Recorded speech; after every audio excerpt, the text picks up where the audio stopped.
தில்லையில் ஆடல் கலையில் ஆடல் அரசர் பெரியவரா, சிவகாமி அம்மை பெரியவளா என்ற சர்ச்சை எழுந்தது.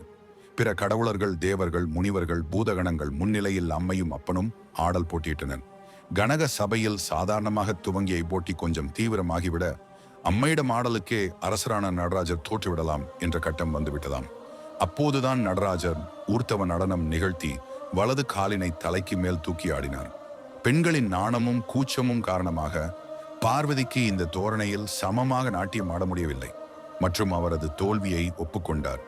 திறமையால் அன்றி குறுக்கு வழியில் வென்றுவிட்டதாக சிவன் மீது கோபம் கொண்ட சிவகாமி அம்மை தில்லையம்பலத்தில் இருந்து வெளியேறி காலியாகி வந்த மறந்த தலம்தான் தில்லைகாளி கோவில். பிரம்மா தில்லைக்காளியின் கோபத்தை போக்க தில்லைக்காளியை வேதநாயகி என புகழ்ந்து பாடி 4 வேதங்களாகிய 4 முகங்களுடன் அருளுமாறு வேண்டினார்.